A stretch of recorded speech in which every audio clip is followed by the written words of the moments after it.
For my final project, I'm going to analyze the Hunger Games and its cultural messaging in terms of gender, race, and class. So just a little introduction into the Hunger Games. It's a future dystopian story about a capitalist society that is ruled by the capital inside of the country of Panem. The capital outsources all of its labor to the districts. So there are 12 districts, all focused on certain industries. So the main protagonist, Katniss, lives in the poorest district, District 12, and in the poorest neighborhood of that district. In this world, power is only in the hands of the wealthy and their military peacekeepers, and they control the narrative. They hide what they want to hide, and there's propaganda in favor of the Hunger Games as well as the capital. And I think this is representative of the society that we live today, with higher income countries outsourcing all of their labor to the global south. The large gap in upper and lower class is perpetuated by the capitalism that the capital dictates. Katniss's father died when she was young, so she had to take over as the leader of her family as her sister was very young and her mother was depressed. She takes on typical male stereotypes. She's stoic, she knows how to survive, she's unemotional. And she sacrifices herself for her mother and her sister and is thrusted into the capital's world, which she sees as alien. She's exploited for her abilities for the entertainment of the capital, and over time, after more Katniss victories, she is thrust again into another system, this time an organization against the capital and for peace. She must do propaganda for this organization, all the while she's trying to stick to her own morals. Once they win the war, this organization shows its true colors, and Katniss sticks to her morals in the end. Looking at the Hunger Games through the eyes of this class, there's a lot to discuss. So, as I said earlier, Katniss takes on these more traditionally male roles. She's stoic, unemotional, she's serious, she's kind of really tough. And it could be said that this series is perpetuating that female characters have to take on these character traits to be considered serious or scary or like a fighter. But I'd argue differently. So her younger sister Prim in the beginning of the series is kind of seen as meek. Typically female characteristics, she makes cheese, she is a caretaker, but as the series goes on and she grows up a little bit more, she kind of steps into this role as doing the things that Katniss cannot do. For example, taking care of somebody who's like really sick and wounded, training to take care of sick children. By the end of the series, Katniss doesn't see her as the meek younger girl that she was trying to protect at the very beginning, but rather somebody who's doing things that she cannot do anymore, while keeping those characteristics that she had at the beginning of the series.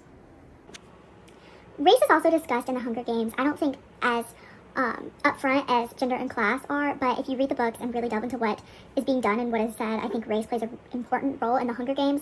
For example, the capital, there's not many people of color casted in the capital, and I think that's an accurate representation of the wealthy, majority white, and the lower classes, especially the ones that are in the southern region of Panem, which used to be the United States, is the majority black. And one of these characters is Rue, a young girl who befriends Katniss in the first Hunger Games. She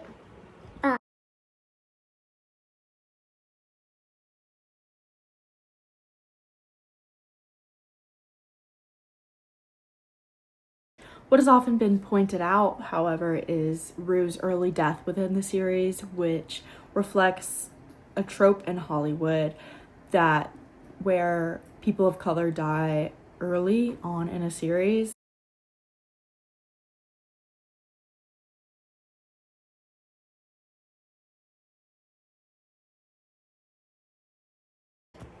I think power and classism are one of the most important factors in the Hunger Games and its critique of our world today. The great differences in the classes is perpetuated by a power difference between citizens of the capital and its districts. The capital uses its power to force obedience and control their narratives. They use force, only tamed by their wealth, to intimidate and dehumanize those in the districts. I found this strikingly similar to The Land of Open Graves, Chapter 5. The author talked about technological intimidation used by border control agents and the U.S. government.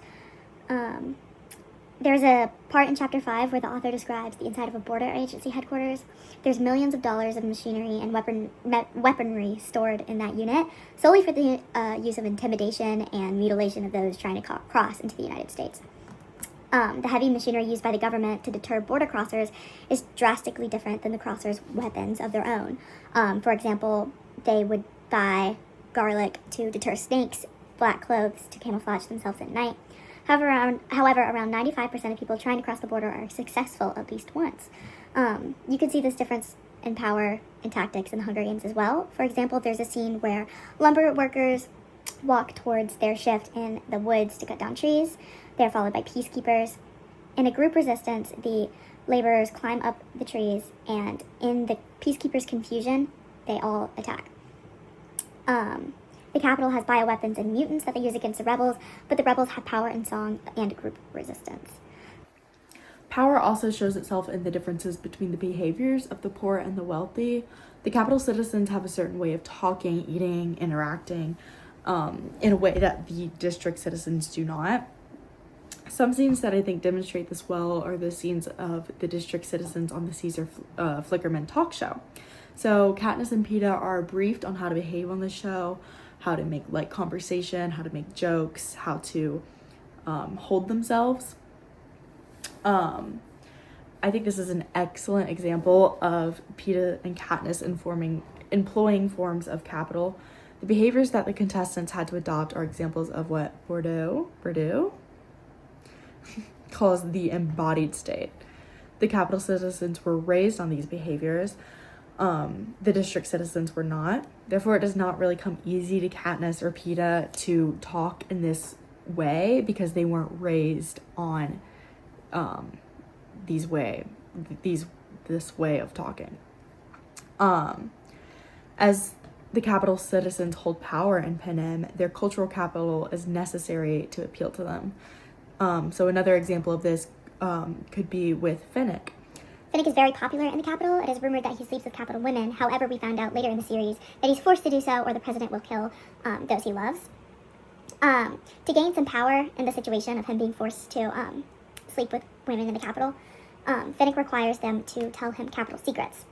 He gains power back in this powerless situation that he has by gaining social capital that he can therefore use against these people that are abusing him.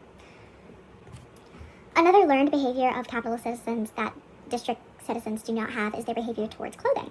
The capital citizens' clothing looks ridiculous to us watching, but I see a resemblance in their behaviors towards fashion to our universe's wealthy behavior towards what's in.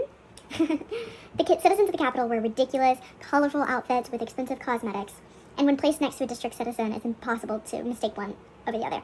The capital citizen has colorful hair, face surgery, whereas the district citizen is normal. In